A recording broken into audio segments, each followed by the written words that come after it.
अस्सलाम वालेकुम, मैं हूं Mir Sarman Naeem and you are watching the cattle experience. आज हम लोग मौजूद हैं मेहरान कैटल फार्म पे और हमारे साथ मौजूद हैं उनके ओनर राशिद भाई। अस्सलाम वालेकुम राशिद भाई, कैसे हैं आप? कैसे हो आप? अल्हम्दुलिल्लाह, आप बताएं खैरियत से हैं? अल्हम्दुलिल्लाह, अल्लाह का शुक्र। अच्छा राशिद भाई, मुझे पहले ये बताइएगा, एक तो आपका बैकग्राउंड क्या है, प्रोफेशनली आप क्या करते हैं इस बिज़नेस के अलावा? देखो, हम लोग जो है ना, मेरे फादर वैसे इनके फीड से रिलेटेड पहले काम रहा है उनका भी, ठीक है, और उसके बाद फिर मैंने उसको कैरी किया और वो छोटी जनरल ट्रेडिंग हमारी चलती रहती है। तो वो कभी फैब्रिक का है और वो छोटा, असल बेसिक हमारा यहाँ पर हम ज़्यादातर रिलेट हम लोग इसी फील्ड से। तो in the end general trading यहाँ पर हम लोग इसी से रिलेट। ठीक है। तो ये इस बिज़नेस में कब आया आप? कैटल फार्मिंग का बिज़नेस आपने कब स्टार्ट किया और क्या सोच के स्टार्ट किया था आपने ये बिज़नेस? देखो, बिजनेस एज प्रोफेशन कहा जाए तो हम लोग को कोई 10 साल हुआ होगा, ठीक है। या 12 साल हुआ होगा, एग्जैक्ट फिगर तो मुझे याद नहीं है। पर अच्छा, पहले ये था कि अपने घर के जानवर पालते थे। हमारे पास एक जगह थी छोटी सी, उस पर अपने पिकनिक पॉइंट बनाया हुआ था, उधर पालते थे। और फिर वो आहिस्ता आहिस्ता, आपको पता है कि चीज़ें, शौक बढ़ता रहता है और होते होते फिर वो अब एक प्रोफेशन की शक्ल इख्तियार कर गया। ठीक है। वहाँ वो ऐसे ही होता है कि किसी आपने 2-3 पाले अपने लिए, दोस्त यार को भी अच्छे लगे, उसने बोला यार एक मेरा भी पाल दो, और फिर आहिस्ता आहिस्ता वो आप एक्सपेंड करते जाते हो। और फिर ये भी बात है ना, आप लेने गए, एक आपको पसंद 4 आ गया, आपने बोला चलो यार आगे नेक्स्ट ईयर कैरेट करेंगे, बट वो फिर दोस्त आ गए, उन्होंने बोला नहीं यार हमें दे दो। फिर इस तरह करते करते एक तरह से कारवां बन गया, समझ। ठीक है। अच्छा राशिद भाई, मुझे ये बताइएगा, अब ये इतना बड़ा माशाल्लाह आपका बिज़नेस है कैटल फार्मिंग का, तो डिजीज़ के हवाले से मैं कुछ बात करना चाह रहा था आपसे। इन्फॉर्मेशन मुझे चाहिए ताकि हमारी ऑडियंस जो भी है वो भी जान सके कि किस तरीके की डिजीज़, ख़ासतौर पे कुर्बानी वाला जो माल है, सही है, क्योंकि ये निस्बतन खूबसूरत माल होता है, साफ़ सुथरा रखना होता है आप लोग को, कस्टमर को साफ़ चीज़ पसंद आती है।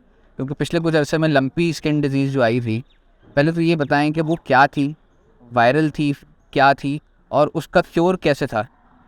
देखिए, लंपी स्किन जो है वो बहुत पुराना डिजीज़ है, ठीक है। और वो अफ्रीका साइड से आया था हमारी तरफ। वो लास्ट ईयर, इससे मतलब ये साल से पिछले जो साल जब ये डिजीज़ आया, उससे जो उसका जो ईयर था लास्ट, वो हमारे सब कॉन्टिनेंट्स पे वो बीमारी आ चुकी थी, जैसे कि इंडिया में और बांग्लादेश वगैरह में, हमारी जहाँ तक नॉलेज है उसमें। फिर उसके बाद ये था कि क्योंकि एनिमल ट्रेड होता है, इंडिया से भी कभी कभार हो जाता है, कुछ आना जाना चलता रहता है, तो उससे फिर वो जो है बीमारी हमारे मुल्क में भी आ गई। ठीक है। तो अब उसका क्योर यही था कि शुरू में तो इनिशियली फार्मर्स को तो पता ही नहीं चला कि ये क्या हो रहा है हमारे साथ। हम एक नॉर्मल एलर्जी समझ के उस पर एक नॉर्मल फार्मर चलता रहा, स्किन की एलर्जी समझ के, स्किन एलर्जी समझता रहा। पर चूँकि हम लोग जो नॉलेज रख रहे थे, उन्हें पता था कि ये एक डिजीज़ आ चुका है। ठीक है। और हमें उस अलर्ट एक आ चुका था, जो कि MSD की तरफ से भी आ गया था और गवर्नमेंट की तरफ से भी अलर्ट आ चुका था दिसंबर में। तो बस ये होती कि हर अवेयरनेस थोड़ी सी कम थी, प्रोग्राम्स थोड़े से कम थे, इसलिए लोगों को उस वक्त पता चला जब ये बिल्कुल पीक कर गया। ठीक और है। पीक करने के बाद ये हुआ कि जब कोई भी डिजीज़ अगर पीक कर जाता है तो फिर उसको केयर करना, उसको फिर कंट्रोल करना बहुत मुश्किल हो जाता है। तो इसकी मेडिकेशन हुई कैसे? क्योंकि वैक्सीनेशन तो बीमारी से पहले करनी है आपको। बिल्कुल आप सही कह रहे हो, मेडिकेशन बीमारी से पहले करनी है, पर जब कोई जानवर बीमारी में, या फिर कोई भी, एक हम इंसान की बात कर लेते हैं, जैसे कोविड आया हमारे लिए भी, जो आया वो भी एक नया था बिल्कुल। अच्छा, उसमें जो सबसे बड़ा मेन टारगेट, चाहे आप कोई भी डिजीज़ ले लो या कोई भी नॉर्मल वायरल कोई भी इन्फेक्शन ले लो, उसका सबसे पहला जो आपको काम करना है ना, उसका इम्यून को आपको सेट करना है। एनिमल बिल्कुल सही है। या कोई भी आपका कैटल हो, गोट हो या कैमल हो, कुछ भी हो, आपको उसका सबसे पहले इम्यून आपको जो है ना उसको हाई कर देना। तो वही हम थोड़ी सी गलती करते हैं कि हम लोग फ़ौरन जो है ना एंटीबायोटिक की तरफ चले जाते हैं, और उसके साथ हम कोई भी जो है ना मल्टीविटामिन्स या उसको इलेक्ट्रोलाइट्स हम नहीं चला रहे होते, तो उसकी वजह से हमें मोर्टेलिटी देखनी पड़ती है। ठीक है, मतलब इन शॉर्ट के पहले इम्यून सिस्टम की तरफ तवज्जो, हाँ, इसके बाद ये आप साथ साथ आप एंटीबायोटिक्स वगैरह के कोर्सेज जो भी होते हैं वो चलाए, तो उससे वो। और फिर इसमें थोड़ा सा ये ना कि हम लोग के यहाँ पर इस फील्ड में थोड़ा सा एक ये भी मसला है कि लिटरेसी लेवल हमारा बहुत कम है। यानी कि आप ये समझो कि एक कैटल फील्ड में, एनिमल कोई भी डेयरी में आ जाओ या कैटल में आ जाओ, किसी में भी आ जाओ, तो पहले ये कि उसको क्या ज़रूरत है, उसकी बेसिक नीड्स क्या है, हम बस वो जैसे चलता आ रहा है ऐसे ही चला रहे हैं सिस्टम को। अब हमें ना नेक्स्ट लेवल पे आना है, क्योंकि जो हमारे ये जितने भी बैक्टीरियाज हैं ना, ये अब सेकंड थर्ड जनरेशन पे पहुंच गए, और हमारी जो मेडिसिन है सारी वो फर्स्ट जनरेशन पे अभी तक चल रही हैं। तो वो असर नहीं करती, क्योंकि वो इनका जितना इम्यून है, जो भी बैक्टीरिया का इम्यून है, वो उनकी यूज टू होता है, तो वो असर नहीं करते। अब हमें पहले तो ये समझना पड़ेगा कि आया कि इसको बीमारी क्या है। ठीक है, उसके लिए लैब्स हैं, आप उसकी तरफ जाएं। पहले आप देखें कि आप एक नॉर्मल पहले दवाई दें, जैसे कि कोई भी है ना, आपने ताकत का टीका लगा दिया या दर्द का लगा दिया या बुखार है तो बुखार का लगा दिया, उसके बाद देखो आप कंट्रोल नहीं हो रहा तो आप इसको लैब्स कराओ। ये ताकत का टीका है क्या?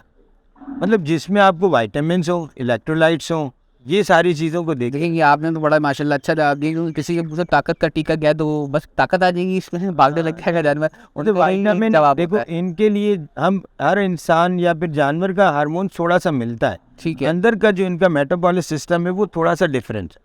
अच्छा, बाकी हार्मोन्स हमारे बहुत ज़्यादा जो है सिमिलर है। तो अब इसमें ये करना है आपको, विटामिन AD3 है, विटामिन D है, विटामिन E है, या फिर मल्टी विटामिन आप जितने भी हो गए, या इलेक्ट्रोलाइट्स जो भी इसको नीड है, वो आप उसको इस तरह साथ में दवाइयों के साथ चलाते रहें तो इंशाल्लाह मोर्टेलिटी से कम बच जाओ। अच्छा राशिद भाई, मुझे ये बताएंगे कि कहते हैं ये जो लंपी आया था, इसके लिए एक वैक्सीन जो बाहर से मेरी सुनने में आया था कि एक दवाई आ रही है जो कि लोगों ने यहाँ पे लगाना शुरू किया जानवरों को, लेकिन उससे कोई ख़ास फ़र्क नहीं पड़ा। तो उसका क्या सिलसिला आया? वो दवाई फेक थी, किसी ने कोई स्कैम था किसी के साथ का? ऐसा कुछ भी नहीं था। देखो, जब भी कोई भी डिजीज़ आ जाता है ना, ठीक है, तो अगर आपने उसमें उसकी वैक्सीन कर दी तो वो जितने जो भी जर्म्स होते हैं वो एक्टिव हो जाते हैं। ठीक है, ये थोड़ी सी वही मैं आपको फिर कहूँगा कि अवेयरनेस का हमारा थोड़ा सा मसला है यहाँ पे। कि आप जब भी, जैसे अगर एक फुट एंड माउथ डिजीज़ है, अगरचे एनिमल उस डिजीज़ में नहीं है तो आप उसको फुट एंड माउथ का वैक्सीन कर सकते हैं, ठीक है ना। अगर वो डिजीज़ में है इस वक्त मौजूद तो आप उसकी जब वैक्सीन करोगे तो जितना भी वो एक्टिव हो जाएगा और ज़्यादा वो बूस्ट कर जाएगा। अच्छा, सही है कि वंस अगर उसको हुआ हुआ है और आपने वैक्सीनेशन लगा दी उसको, उसके बाद बिल्कुल तो वो ज़्यादा बूस्ट कर जाएगा। देखो, मैं इसको आसान करता हूँ। जैसे कोविड के लिए वैक्सीन हो रही थी, बिल्कुल कहा जा रहा था अगर कोविड आपको है तो आप वैक्सीन नहीं कराओगे। बिल्कुल सही है, ठीक है, उसकी वजह यही थी कि हाँ ये प्रिकॉशनरी स्टेज में कराना है ना आपने, कि पहले कराना है आप। जो भी जर्म्स आप मार रहे होते हो, जो वैक्सीन बन रही होती है, उसी जर्म से जो पैदा हुआ आपका सिस्टम होता है, उसी से ही वो वैक्सीन बन रही होती है। बिल्कुल वही वायरस होता है, बिल्कुल है, वही वायरस को कंट्रोल करती है। जब अगर आप इन बिटवीन डिजीज़ अगर आप उसको इम्प्लीमेंट उसका करते हो तो वो फिर एक्टिव हो जाता है। तो पहले डिजीज़ से बाहर निकाल लो उसको, फिर उसको एक पीरियड दे दो, उसके बाद आप वैक्सीन कर लो। अच्छा, तो जाशिद में दूसरा मुझे बताया, अभी फुट एंड माउथ डिजीज़ का आपने जिक्र किया, तो ये कितनी कॉमन है जानवरों में और मोर्टेलिटी रेट है क्या इसका? देखो, फुट एंड माउथ डिजीज़ वैसे तो हम बहुत पुरानी बीमारी है, और इस साल वही कि फुट एंड माउथ डिजीज़ का अलर्ट भी हम लोगों को आया था आज से 3-4 महीने पहले। ठीक है, सिंध गवर्नमेंट की तरफ से आया था, ठीक, फार्मर्स को आया था। वो ग्रुपों में भी हम लोग ने एक हमारे डेल्फा एक हमारा एसोसिएशन बनी है, उनके थ्रू हम लोगों ने वो भी उसमें चलाया था हमारे ग्रुप्स में भी। तो उसकी वजह से थोड़ी इस साल मोर्टेलिटी हुई है फुट एंड माउथ डिजीज़ से, वरना फुट एंड माउथ डिजीज़ से इतनी ज़्यादा मोर्टेलिटी होती नहीं है। हाँ, जानवर में इम्यून और जानवर कमज़ोर बहुत ज़्यादा हो जाता है, क्योंकि वो चूँकि मुँह में छाले हो जाते हैं और पैरों में उसके ज़ख्म हो जाते हैं, उसको फुट एंड माउथ डिजीज़ कहा जाता है। मतलब इसकी जो क्योर है वो आसान है, मतलब आदमी इतना अगर देखभाल कर ले जानवर की कि तो वो सर्वाइव इजीली कर। हाँ बिल्कुल, देखिए उसके लिए सबसे अच्छा ये है कि जब अगर मुंह में आपके या हमारे या किसी की भी छाला होता है ना, वो खा नहीं सकता, बिल्कुल ऐसा ही है, तो उसको आपको ये करना है, आपको उसको IV के ज़रिए कुछ भी दे दें। ठीक है, ठीक है, लिक्विड डाइट दे दें, या फिर बेहतर हम लोगों के पास अगर कभी ऐसा अल्लाह न करे आता है तो हम लोग दलिए के ऊपर ज़्यादा आ जाते हैं। आप क्या करते हैं? आप एग्जैक्टली क्या करते हैं? मैं चाहता हूँ आप ऑडियंस को बताएं कि आप राशिद भाई मेहरान कैटल के ओनर एग्जैक्टली क्या करते हैं? हम लोग दूध में गंदम को पकाकर जैसे उसका पॉरेज वगैरह जो बनाते, दलिया बना के हम लोग उसको वो देते हैं इस्तेमाल कर। ठीक है, ताकि वो उसको जब पेट में कुछ जाएगा तो वो खुद जो है ना, और फिर हम लोग ये विटामिन के टीके फिर इस्तेमाल करते हैं उसमें साथ साथ। ठीक है, तो ये कितने इसका टाइम पीरियड क्या होता है? ये भी ऐसी बीमारी है कि अपना टाइम मुकम्मल करके चलिए? बहुत ज़्यादा नहीं लेती ये, शुरू के कुछ 2-4-3 दिन बहुत ज़्यादा हाई लेती, पीक पेज होती है, पीक पे होती है, फिर उसके बाद वो जो है ना आपने कंट्रोल कर लिया तो वो फिर सेट होना शुरू हो जाती है, और वो विद इन 15-20 डेज जो है ना आपका एनिमल जो है बिल्कुल सेट हो जाता है। अच्छा राशिद भाई, मुझे ये बताएं कि हमने बड़ा कॉमन सुना है ख़ासतौर पे बकरों में कि वो बकरा काट दिया गया क्योंकि उसको फतरी हो गई थी, पेशाब उसका बंद हो गया था, सही है? तो क्या हमारे यहाँ आज 2023 में हम लोग मौजूद हैं, तो आज भी हमारे पास इस चीज़ का हल नहीं है कि अगर एक बकरे को फतरी आती है या बछड़े को फतरी आती है तो उसका यही हल है हमारे पास कि at the end of the day उसको काट दिया जाए, उसको हलाल कर दिया जाए? देखो, कोई भी बीमारी अगर बहुत ज़्यादा होने के बाद पता चलेगी तो फिर उसका इलाज तो आखिर में। हाँ, क्योंकि देखिए जानवर तो बोल नहीं सकता, आपको अपनी तकलीफ नहीं बता ये सकता। तो जानवर का जो एटीट्यूड है वो तो शो कर देता है ना। हाँ, लेकिन कि वही वो बात है अगर ना चाहिए कि यूरिन knowledge पास हो तो आप करता है। पकड़ोगे। हाँ, जैसे आपको मैंने दिखाया कि आज टेस्ट ट्यूब्स वगैरह मैंने रखे हुए हैं, वो सारे आप आजकल तो देखो गवर्नमेंट सतह पे भी काम हो रहा है और प्राइवेट सेक्टर इसका बहुत ज़्यादा है, क्योंकि पेट एनिमल के काफ़ी ज़्यादा क्लिनिक बन चुके हैं। डेफिनेटली बन चुका है। ये कैटल भी वो अच्छे अच्छे डॉक्टर्स अब, क्योंकि जो हम लोग अब जाहिर सी बात है, अब मैंने आपको कहा कि हम 3rd जनरेशन की बीमारी से फाइट कर रहे हैं, तो इसमें भी यही है कि हमारे पास कुछ डॉक्टर्स हैं क्योंकि वो बहुत अच्छी नॉलेज रखते हैं। आप उनको हायर करें, उनसे मशवरा करें, तो ये सारी बीमारियों से इलाज हो जाता है इसका। तो अल्ट्रासाउंड वगैरह की फैसिलिटीज बिल्कुल इसके लिए बिल्कुल है हमारे यहाँ पे कराची में खासतौर हर किस्म की फैसिलिटी मौजूद है। अल्ट्रासाउंड है, एक्सरे है, पोर्टल एम्बुलेंस बनी हुई है, आपकी मोबाइल अच्छा। एम्बुलेंस बनी हुई हैं, वो भी हैं। थोड़ा सा खर्चा होता है क्योंकि प्राइवेट सेक्टर के पास ये ज़्यादा है, क्योंकि गवर्नमेंट का इतना ज़्यादा उनमें हम लोग इनरोल नहीं हुए हुए गवर्नमेंट में ना। आप किसी भी जाओ, आप फार्मर के पास जाओ, आप 1000 फार्मर या 100 फार्मर से मिलोगे, कोई एक आध ऐसा होगा जिसने एनटीएन बनाया हुआ होगा और वो अपना प्रॉपर गवर्नमेंट पे रजिस्टर्ड होगा। यहाँ ज़्यादातर नहीं है। एक तो इतने ज़्यादा अब माशाल्लाह बहुत पढ़ा लिखा आ गया है यहाँ पर। पहले तो बिल्कुल ही वो गांव देहात जेटों का और काम हुआ करता था ये, पर अब अल्हम्दुलिल्लाह इसको जो है बहुत अच्छे लेवल पे बहुत अच्छा बिजनेसमैन जो है काम कर रहा है। तो राशिद भाई, कितने आपकी नज़र में कितने लोग ये जो भी फैसिलिटीज़ हैं अल्ट्रासाउंड की हो गई हैं या मोबाइल एम्बुलेंसेज हो गई, कि खुदा न खास्ता किसी को किसी जानवर का पाँव टूट गया है, फ्रैक्चर हो गया है, तो डेफिनेटली प्लास्टर भी हो जाता होगा, नहीं बिल्कुल तो उनको ले जाते हैं, कितने फार्मर्स ये फैसिलिटीज़ आपको लगता है कि अवेल करते होंगे? यार, फार्मर्स का तो मैं आपको कोई फिगर तो नहीं दे सकता। यहाँ पर अल्हम्दुलिल्लाह हम लोग बिल्कुल प्रॉपर जो है ना, मैंने आपको जैसे कहा ना, हम एंटीबायोटिक भी इस्तेमाल करते हैं, पहले लैब्स कराते हैं, जैसे हमारे लैब्स होते हैं ना, ऐसे बिल्कुल सारे CBC, LFT, RFTs वगैरह कराने के बाद हम लोग जो है ना उसको एंटीबायोटिक कल्चर कराने के बाद कि कौन सा ये मल्टीपल ग्रोथ्स हैं बैक्टीरिया के, कौन सी एंटीबायोटिक इसको सूट करेगी, उसके बाद हम लोग फिर उसको एंटीबायोटिक की तरफ ले जाते हैं। ठीक है। अच्छा राशिद भाई, दूसरा मुझे ये बताइएगा, एक बड़े कॉमन मिथ सुनी है, मिथ तो नहीं, डेफिनेटली वो चीज़ होती है, अफारा। अफारा होता क्या है ये समझा दें, और उसको ठीक करने का तरीका क्या है? देखो, अफारा जो है ना, वो असल में जब आपका लिवर फंक्शन करना स्लो कर देगा, अच्छा, तो वो अफारे का मसला शुरू हो जाएगा। अच्छा, लिवर फंक्शन जो स्लो करता है उसकी बहुत ज़्यादा वजूहत हैं, जैसे कि हमारे पास जब ये जानवर पल रहे होते हैं, जो ये कैटल हमारे कुर्बानी के, वो बहुत हाई प्रोटीन पे पल रहे होते हैं सही, हाई प्रोटीन डाइट, और उसका फैट का रेशो भी बहुत ज़्यादा हो रहा होता है ना, तो उसकी वजह से वो लिवर के ऊपर जब एक लेयर बन जाती है फैट की, तो वो थोड़ा सा फंक्शन स्लो कर देता है। ठीक है, उसकी वजह से ये गैस इशू आता है। गैस इशू आता है। हाँ, तो मतलब ये बहुत ज़्यादा वो डेडली नहीं है चीज़? हाँ, इसमें जानवर कट जाते हैं। ग्रोथ लेवल स्लो हो जाता है, पर इसमें आप लिवर टॉनिक को इस्तेमाल करते रहो तो इतना कोई बड़ा मसला नहीं आता। मतलब लिवर टॉनिक इस्तेमाल करेंगे आप एज मेडिसिन तो वो ठीक हो जाता है? हाँ, क्योंकि यहाँ मैं आपसे जिक्र जितनी बीमारियों को जिक्र किया, सब बीमारियों में मैंने यही सुना है कि बस भाई अल्लाह अकबर, छुरी बराबर में ही रखी हुई थी रात में, मैंने वो सुबह काटने ही पड़ गया जानवर। देखो, जब हाई प्रोटीन पे जब हम भी कभी कोई जैसे कि एक्सरसाइज वगैरह या प्रोटीन शेक वगैरह लेते हैं, तो हमें उसकी प्रिकॉशंस में साथ में कुछ ना कुछ लेना पड़ता है। तो जब हम इतना हाई प्रोटीन देते हैं, क्योंकि असल में बात यह है कि यहाँ पर बहुत ज़्यादा फार्मर्स रहते हैं जिनको सही मानों में न्यूट्रिशंस के बारे में और नहीं पता।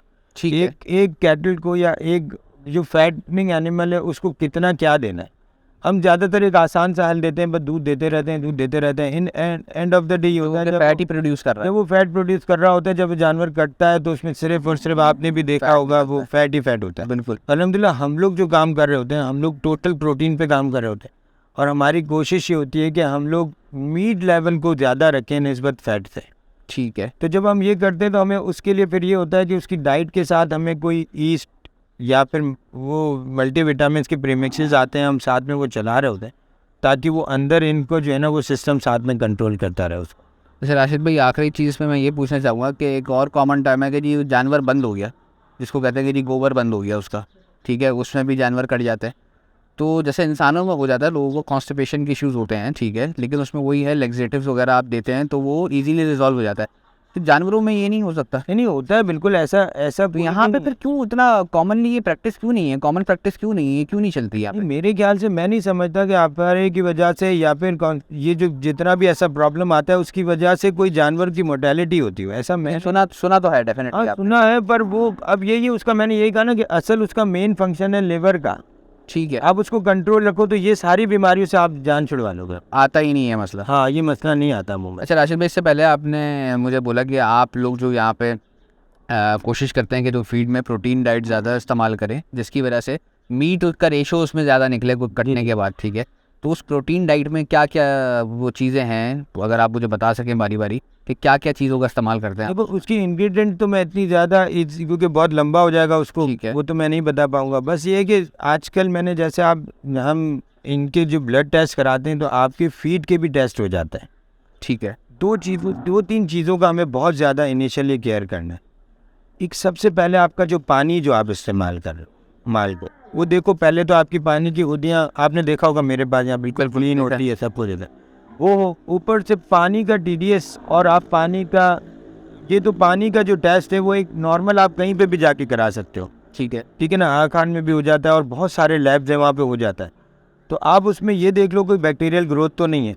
अगर आपने वो चेक करा लिया, आपको पता चल गया कि हाँ भाई ये सब अगर अल्लाह ना करे है, तो उसके लिए फिर आप काफ़ी चीज़ें हैं वाटर क्लीन करने की, आप उसको सेट कर लो उधर। तो पानी का TDS वगैरह बड़ा ज़रूरी, बहुत ज़रूरी है। उर्दों पे भी अफेक्ट ज़्यादा असल करता है। पानी जो है ना, सारी चीज़ों को जो निज़ाम चलाता है वो पानी मेन है। चाहे किसी भी ह्यूमन बीइंग हो या फिर जितने भी जानदार जितनी भी चीज़ें हैं, चाहे वो पेड़ पौधे हों या, अगर उनका पानी ख़राब मिलेगा ना, आप किसी अच्छे पौधे को ख़राब पानी डाल दो, पौधा फ़ौरन मर जाएगा।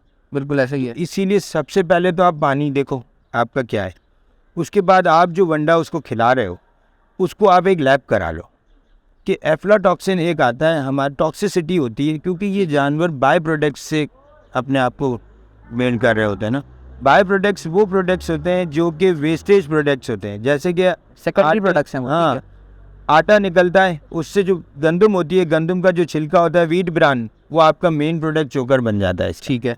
ठीक है, चने जो चल रहे होते हैं, चना जो हमारे से बेसन निकल रहा होता है, उससे जो वेस्टेज निकल रही होती है, उसका जो छिलका होता है, वो सब हमारे इनके प्रोडक्ट, तो उसमें एफ्लाटॉक्सिन का बहुत ज़्यादा रेशो होता है। आप उसमें कोई भी टॉक्सिन जो टॉक्सिसिटी जो पैदा करती है, उस टॉक्सिन बाइंडर आप डालो अपने फीड में, ठीक है। तो ये जो आपका अपारे का मसला और जो दूसरे जो छोटे छोटे मसले हैं वो उसी से आधे तो आपके हल हो जाए, ठीक है। और जब ये चीज़ें हल ठीक होंगी तो आपके जानवर की ग्रोथ भी जो है ना वो आपका बहुत अच्छा हो जाएगा। ठीक है। दूसरी चीज़ तो आपका ये हो गया, एफ्लाटॉक्सिन आप चेक करो, वनडे को टेस्ट करा लो, ठीक है, और फिर सफाई का ख्याल करो कि गंदगी ना हो। नहीं माशाल्लाह आपका फार्म बहुत साफ़ है। हाँ, चूने का इस्तेमाल रखो फार्म पे हर थोड़े दिन में, क्योंकि लेबर तो अल्हम्दुलिल्लाह हर फार्मर के पास बेइंतहा है। ऐसे ही है। तो आप थोड़ा सा उसमें ये थोड़ा सा खर्चा बढ़ता है आपका, ट्रेनिंग और मैनेजमेंट हाँ, का इशू है कि जैसे आपने जैसे आपकी कोई भी गाड़ी अंदर आ रही है तो देखो कि वो एक पानी का एक डक बनता है, उससे होते हुए आए, चूना लगा दो ताकि कोई आम आदमी दूसरे, हर फार्म टू फार्म जा रहा है तो वो दूसरे की बीमारी जो है ना कैरी करके दूसरे फार्म पे ना ले जाए। बस ये थोड़ी सी प्रिकॉशंस आप ले लोगे ना तो ये सारी चीज़ें ठीक हो जाती हैं, फिर बीमारी अल्हम्दुलिल्लाह फिर आपके फार्म पे नहीं आती। अच्छा राशिद भाई, मुझे ये बताइएगा नेक्स्ट के फैटनिंग पर्पस के लिए कुर्बानी का माल जो होता है, तो उस फैटनिंग के लिए आप क्या ग़ज़ा में ऐसी चीज़ इस्तेमाल करते हैं? देखो मैं ज़्यादातर है ना प्रोटीन पे यही कहूँगा, जो कि प्रोटीन में जो दालें हैं वो चना सबसे ज़्यादा अच्छा है, और फिर चोकर में फ़ाइबर है, ठीक है ना। ये सारी चीज़ों को देखकर हम लोग वो चीज़ें इस्तेमाल कर रहे होते हैं, गंदम का दलिया इस्तेमाल कर रहे होते हैं, तो हम वो प्रोटीन हमारा एक अप्रॉक्सीमेट लेवल जो मेरे वनडे का है, मैं आपको फिर लैब शेयर करूँगा, मेरे पास तो सारा ग्राफ बना हुआ है, वो हम लोग 20 to 24% प्रोटीन पे हम लोग हमारे इन जानवरों को पाल रहे होते हैं, तो उससे आपका जो है ना मीट लेवल बहुत अच्छा हो जाता है।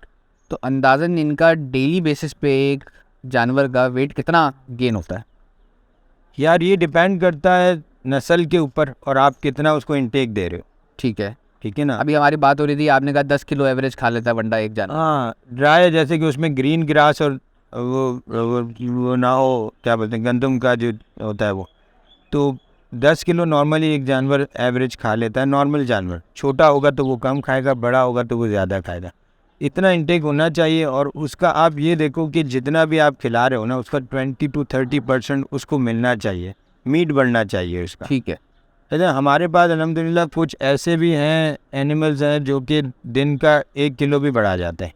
ठीक है, डेली बेसिस पे। डेली बेस पे हमारे पास अल्हम्दुलिल्लाह जो एवरेज है वो साल की जो है ना 7 से 8 मन की है। अगर आपका अच्छा नस्ली जानवर हो तो नॉर्मली ये बढ़ जाता है। ठीक है। अच्छा राशिद भाई, नहीं तो आपने भी कुछ वीडियोस देखी होंगी पिछले कुछ अरसों में, मैंने भी देखी हैं। जानवर कटता है और हम कराची में रहने वाले हैं, यहाँ के लोग बड़े शौकीन हैं और ऐसे ही बड़े बड़े जानवर काटते हैं जिनको कटता है तो अंदर वो गोश्त की लेयर होती है, फिर एक बीच में चर्बी की लेयर होती है, सही है, जैसे मैकडोनल्ड्स का बर्गर होता है ना, वैसा होता है वो, सही है। और फिर नीचे एक गोश्त की लेयर होती है और वो ऐसी आपस में मिली हुई होती है कि वो जो है ना, मैं नहीं समझता कि वो खाई एक आम आदमी उसको कंज्यूम कर सकता है तब तक कि वो बहुत ज़्यादा एक्स्ट्रॉर्डनरी साफ़ ना हो, जिसके बाद वो उसका वजन बहुत कम रह जाएगा। नहीं, मैंने आपको इस पहले ही कहा ना कि जैसे कि हम लोग हर चीज़ को एक लेवल पे देंगे ना तो वो ठीक रहेगा। मैंने कहा प्रोटीन बेस पे अगर आप अपनी फीड को मेंटेन करोगे ना तो आपका मीट का लेवल ज़्यादा होगा, मीट का लेवल ज़्यादा और फैट का कम। मतलब इसका मतलब ये दूध मक्खन घी ये फैट ज़्यादा हो गया और प्रोटीन कम हो हाँ गया। बिल्कुल। तो दूध मक्खन घी आप नहीं इस्तेमाल नहीं, करते? इस्तेमाल करना है पर करना है। लिमिट में इस्तेमाल। लिमिट में इस्तेमाल बिल्कुल। करना है, एक्स्ट्रा नहीं करना है आपने, बहुत इतना नहीं करना। देखो अगर आप दूध बहुत इस्तेमाल करोगे ना तो उसका वो झालर अच्छी बन जाएगी। जब जानवर चल रहा होगा तो वो लचक बहुत अच्छी दे रहा होगा, तो इट मीन कि वो फैट आपको नज़र आ रहा है। ठीक है, सही है, जो खिलाया वो नज़र आ रहा है, सही। ये रूखा जानवर होगा ना वो, जैसे कि आप ऐसे होता है कि वो आपको बाहर से थोड़ा नज़र आ रहा होता है कि हाँ यार ये, लेकिन जिसको प्रोटीन अच्छा मिला होगा उसका गोश्त बड़ा अच्छा हाँ होगा। बिल्कुल। जैसे इंटरनेशनली जो फार्मिंग है ना, देखो हमारे यहाँ पे कुर्बानी का एक ट्रेंड है, ठीक है, तो वो कुर्बानी में कट जाता है। पर दुनिया में जितनी भी ये फार्मिंग होती है वो प्रोटीन पे ही फार्मिंग होती है। और जो भी, जैसे कि आप देखो ब्लू बेल्जियम, ये ब्लैक एंगस हो गया, रेड एंगस हो गया, या मीट ब्राह्मण हो का गया, breed है। ये बिल्कुल। ये इतने ज़्यादा क्यों है ना प्राइस में हाई है? क्योंकि इनका जो इनटेक है, जो इनका ये जो भी खाते हैं, हाई प्रोटीन डाइट। हाँ, ये प्रोटीन से जो मीट बनाते हैं उसका रेशो उनका ज़्यादा है, ठीक तो है। इसीलिए इनकी प्राइस इंटरनेशनली ज़्यादा है। हमारे पास तो इसलिए ज़्यादा है, जो खूबसूरत है उसकी कीमत, वो हमारा जो एक है वो एक हमारा अलग, पर्सपेक्टिव है ना कुर्बानी के हवाले से। बिल्कुल है। और जो दुनिया में जो जिस तरह फार्मिंग हो रही है अब तो बहुत आसान है। देखो आप गूगल करो, आपको internationally Indian doctors, Pakistani doctors ने बड़े बड़े अच्छे अच्छे पेजेस बनाए हुए हैं। तो नाम लेना तो मुनासिब नहीं होगा पाकिस्तान में, क्योंकि बहुत ज़्यादा डॉक्टर हैं, कुछ स्किप हो जाएंगे तो वो फिर बात अच्छी नहीं रहेगी। तो वो ये कि आप सर्च करो, आपको एक एक चीज़, आपको इन्फॉर्मेशन जो है आपको पूरी अब सारी information में आपको available है। सब कुछ मिल जाएगा। ठीक है। थोड़ी सी आपको, मैंने कहा ना, लिटरेसी लेवल आपको अपना थोड़ा सा टाइम देना पड़ेगा। कि देखो अब कोई भी फार्मर जो है ना, अब छोटे से छोटा फार्मर है, अब वो बात नहीं है कि एक फार्मर आया उसने 2 4 5 लाख रुपए लिए और काम शुरू कर दिया, नहीं, ये अब मल्टी बिलियंस का काम हो चुका है। ठीक है, ऐसे ही है। अब multi-billion इसके industry लिए, है। हाँ, अब ऐसा रहा है एक इम्प्रेशन कि देखो इसमें प्रॉफिट टेक करना बहुत मुश्किल है, पर अगर आप इन सारी चीज़ों पे आ जाओगे, अपनी डाइट को एक लेवल पे ले आओगे, आप अपने प्राइस को कंट्रोल करके ले आओगे, तो आप इसको प्रॉफिटेबल बना दोगे। ठीक है। हाँ, क्योंकि मेरा अगला सवाल वैसे यही आने वाला था कि ये प्रॉफिटेबल है कितना बिजनेस? देखो ऐसा इस वक्त तो बिल्कुल भी नहीं है, क्योंकि इस वक्त फीड का जो हमारी कॉस्टिंग है ना वो बहुत हाई हो चुकी है। तो इतना ज़्यादा नहीं है, फिर भी ऐसा नहीं है कि हम रोज़ इसी में हर साल नुकसान करते हो, ऐसा कुछ नहीं है। एक शौक का काम है, सबसे पहले इसमें आपके अंदर शौक होना चाहिए। डेफिनेटली क्योंकि सारा दिन आपको इधर रहना है, ठीक है, 24/7 का ये ड्यूटी है, आपको हर वक्त अलर्ट रहना पड़ता है। आप हर चीज़ जो है इसको, क्योंकि ये बोलता कुछ भी नहीं है, इसके पेट में दर्द है, पैर में दर्द है, जानवर नहीं बताएगा, आपको उसका एटीट्यूड देखना है और आपको उसको समझना है कि ये क्या इसको प्रॉब्लम है। ठीक है। तो इसलिए ये फिर इसमें आप अगर जब अपनी कॉस्ट ऑफ फीड को आप जब कंट्रोल करोगे, आप अपने न्यूट्रिशंस को, जैसे मैंने कहा, पूरा प्रॉपर न्यूट्रिशंस के साथ आप काम करो, तो इंशाल्लाह ये प्रॉफिटेबल भी बन जाएगा। अच्छा राशिद भाई, ये आपने फीड का जिक्र किया, तो ये फीड भी सुनने में आता है कि जी फीड में भी जैसे बहुत हैवी जानवर होते हैं कि जी ये तो फीड पे पला हुआ जानवर होगा, इसका गोश्त अच्छा नहीं होगा, तो उसमें लोगों को ये खदशा होता है कि जी फीड पे पले हुए जानवर की जो फीड दी जाती है उसमें एस्टेरॉइड या कुछ इस तरह का शामिल होता है जिसकी वजह से वो इतना जो है क्या कहते हैं वजनी हो जाता है जानवर। इस बात में क्या हकीकत है? देखो, स्टेरॉइड का इस्तेमाल बहुत ज़्यादा हो सकता है कि हो, पर मैं नहीं समझता कि अब इतने ज़्यादा फार्मर स्टेरॉइड का इस्तेमाल करते हो। किस फॉर्म में दिया जाता है? आईवी दिया जाता है या फीड के ज़रिए दिया जाता है? नहीं नहीं, आईवी भी दिया जाता है, और है ना फीड के ज़रिए तो हार्मोन्स की कुछ चीज़ें मिलती हैं, या जैसे कि प्रोटीन, जो चीप प्रोटीन जो है वो दिया जाता है, जो कि वो मीट के लिए और इंसान के लिए हार्मफुल है, तो वो थोड़ा सा उससे बचना चाहिए। देखो, ये हलाल काम है और आप इसको हलाल के तरीके से करो। स्टेरॉइड या कोई भी हार्मोन्स आप एक्स्ट्रा ऐसा देते हो जो कि इनको वेट गेन करने के लिए दिया जाए। यूरिया जैसे शामिल हो सकता है? यूरिया आप देख लो, यूरिया चीप प्रोटीन में आ जाता है, पर वो नुकसानदेह, उस खासा नुकसानदेह, बहुत नुकसानदेह। क्योंकि at the end of the day हमने कंज्यूम करना है इनका। तो इससे बेहतर ये कि आप, अगर मैं आपको फिर कहूँगा कि ये जो फीड की जो डेफिनेशन है ना, वो यही है कि जितने में जैसे जो भी चीज़ों को आप मिलाकर अगर आप बनाते हो, जैसे मैंने आपको बताया कि चना हो गया, दाल हो गई, छिलका हो गया या गंदम हो गया, ये जब सब चीज़ का एक मिल जाता है तो वो फीड कहलाता है। ठीक है। अब उसमें अगर आपने कोई यूरिया डाल दिया, वो अगर रेडीमेड फीड में अक्सर ये पाया जाता है कि वो वेट गेन करने के लिए, बूस्ट करने के लिए उसमें सारी चीज़ें, आप उसको अवॉइड करो। आप देखो, आप लैब करा लो, आपको सारी चीज़ें आ जाएंगी, सामने आ जाएगी कि इस फीड में क्या मौजूद है। आप वो इस्तेमाल ना करो, बेहतर ये कि आप ऑर्गेनिक पे आ जाओ। अल्हम्दुलिल्लाह हम लोग ऑर्गेनिक में, और सारा ऑर्गेनिक पे आप आ जाओ। आप अपने हाथ से सारी मिक्सिंग करो, छोटा सा मिक्सर ले लो, काम करो, प्रॉपर तरीके से काम करो। तो राशिद भाई सर, ये आप देखें ना, अब जब ऑर्गेनिक पे आप चले जाते हैं तो डेफिनेटली ऑर्गेनिक यहाँ पे मतलब हो गया कॉस्ट बढ़ गई आपकी, आपकी थोड़ी कॉस्ट बढ़ जाती है इन चीज़ों में, सही है। तो अब कॉस्ट बढ़ जाती है तो at the end of the day वो कॉस्ट जानवर से ही आपने पूरी करनी है जब आप उसको फाइनल प्रोडक्ट बेचेंगे किसी कुर्बानी वाले को। तो अब ये आजकल जो कॉस्ट हो गई है जानवर की, वो कहाँ पहुँच गई है इस वजह से? बहुत ज़्यादा महंगे हो गए हैं जानवर इस वजह से। तो कुछ सिर्फ जानवर महंगे नहीं हुए, हर चीज़ महंगी हुई। नहीं, डेफिनेटली वो उसी वजह से जानवर भी महंगे हो गए। हाँ, अब ये देखो, जब हम जिस जिस जगह पर आज खड़े हैं, तो पूरे पाकिस्तान में देखो आप, हर जगह पे महंगाई है।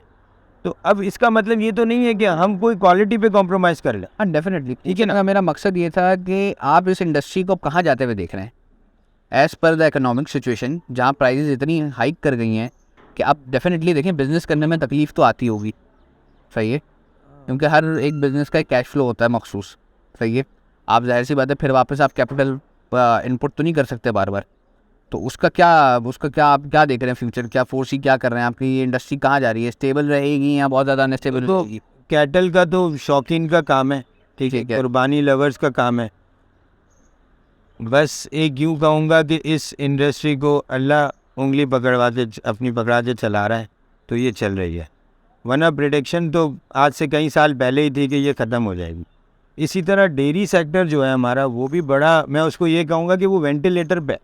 अच्छा हाँ, क्योंकि इसमें तो फिर भी एक शौकीन आता है ना। अगर एक चीज़ अगर जो वो 20% गेन कर गई, शौकीन को पता है हर चीज़ पीछे से बढ़ रही है, उसने ले लिया, ठीक है। पर डेयरी का जो भी डेयरी वाले सेक्टर में, हमें उसमें बहुत बड़ा एक उसका एक अलग फिर हमारी डिबेट हो जाएगी उसकी, तो उसके लिए फिर एक अलग हम कोई उसमें बनाएंगे इंशाल्लाह। तो वो जब सर्वाइव कर रहा है ना इस हालात में, तो इसको सर्वाइव करना कोई मुश्किल नहीं। सही है, क्योंकि ये बेसिकली लोग अपने शौक के लिए लेते हैं।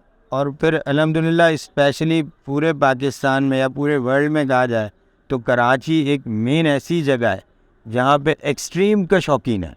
ऐसे ही है, मैंने एशिया की सबसे बड़ी मंडी है। हाँ, असल में मैंने अपनी इस जितना भी मुझे 10-12 साल में मैंने एक एक्सपीरियंस किया है कि हमारे पास कुछ ऐसे लोग भी आ रहे होते हैं जो अपना सेविंग में से अलग से इसके लिए बजट बना रहे होते हैं। मतलब आप ये समझ लो, अपनी सेविंग का एक बहुत बड़ा हिस्सा कुर्बानी के लिए अलग कर रहे होते हैं, ताकि वो एंड में बीसियाँ भर रहे होते हैं या कोई भी काइंड से वो अपनी बचत सेविंग कर रहे होते हैं। और हम हैरान होते हैं उन लोगों को देखकर, उनकी इनकम को देखकर कि वो इतनी ज़्यादा शौक़ से और खुलूस से जानवर परचेज़ करते हैं ना, कि मैं नहीं देखता कि इस इंडस्ट्री का कोई एंड होगा जब तक ये लवर्स मौजूद हैं। अच्छा राशिद भाई, ये मुझे बताइएगा जाने से पहले कि आपका माशाल्लाह, मैं आया हूँ बाड़े पे तो ये one of the cleanest farm मैंने देखा है, सही है। और इस पे अभी कुर्बानी के लिए अवेलेबल जानवर कितने मौजूद हैं आपके पास? यहाँ वैसे अल्हम्दुलिल्लाह हमारे पास तो एक 300 के करीब जानवर मौजूद है अभी इस वक्त यहाँ पर, जो इस साल के हैं। तो फॉर सेल हैं ये? फॉर सेल तो आप समझ लो कि इनमें से कुछ बुकड होंगे कुछ? हाँ बुकड है, आप समझ लो कि 100-125 के करीब इस वक्त जानवर हैं हमारे पास। फॉर सेल हैं? फॉर सेल है इस वक्त हमारे। तो किस कैटेगरी के जानवर हैं? और आया अगर कोई बंदा हमारे वीडियो देख के, मिसाल है कोई कांटेक्ट करता है कि यार ये मुझे मेहरान कैटल पे ये जानवर पसंद आया है, क्योंकि हमने कुछ शॉर्ट्स ऐसे भी लिए हैं जो हम इस वीडियो के शुरू में दिखाएंगे जानवरों के आपके, तो अगले साल के लिए वो पलवाना चाहे तो एक एवरेज पलाई का रेट, वो डेफिनेटली मैं समझता हूँ कि कॉस्ट इतनी अनस्टेबल है आजकल के, हर रोज़ प्राइजेस चेंज हो रही होती हैं, तो आप नहीं बता सकते, तो फिर भी उसके बावजूद एक आइडिया, जनरल आइडिया दे सकते हैं आपके अगले साल के लिए पलाई की कॉस्ट क्या आएगी अगर वो बंदा पलवाना चाहे आपसे? जो हद महंगाई हो चुकी है ना, मैं इससे ज़्यादा महंगाई देखता नहीं हूँ। मैं अब थोड़ा सा ऐसा देखता हूँ कि हम लोग शायद कि जब नया साल शुरू हो तो हम थोड़ा सा रेट में स्टेबिलिटी देखेंगे, और शायद हो सकता है कि थोड़ा सा रेट नीचे जाएगा, क्योंकि अभी गवर्नमेंट ने कुछ मेन जो हमारे गंदम की जो क्रॉप होती है उस पर थोड़ा सा एक्शन लिया है, तो उसकी वजह से जब अगर वो नीचे हो जाता है, गंद वीट हमारा जब रेट नीचे हो जाता है, तो उसके बाद हमारे सारे रेट जो है नीचे आ जाते हैं। तो इंशाल्लाह हम लोग बेहतर देखते हैं, और अगले साल की जो कॉस्ट या साल का जो खर्चा है ना, वो इस वक्त मैं तो कैलकुलेट नहीं कर पाऊँगा, क्योंकि बहुत मुश्किल है इस वक्त बता देना थोड़ा सा। आप प्रेजेंट क्या ले रहे हैं पलाई? इस वक्त तकरीबन अराउंड 35 to 40 के करीब मेरा है, मंथली है। Monthly charge? हाँ, पर चूँकि हम लोग का ऐसा होता है ना कि कुछ हम लोग पूरे साल का पैकेज दे देते हैं। ठीक है, बड़े नॉमिनल हैं, बड़े नॉमिनल हैं ये आज के हिसाब से, बड़ा नॉमिनल है। जहाँ प्राइसेस पिछले साल जो पैकेजेस दिए हैं हमें, वो जो कमिटमेंट हो जाती है फिर हम उसी पे चलना पड़ता है। तो हम पूरे साल में ऐसा सिलसिला भी हो सकता है कि कोई अपना जानवर ला के छोड़ दे अपनी मर्जी से?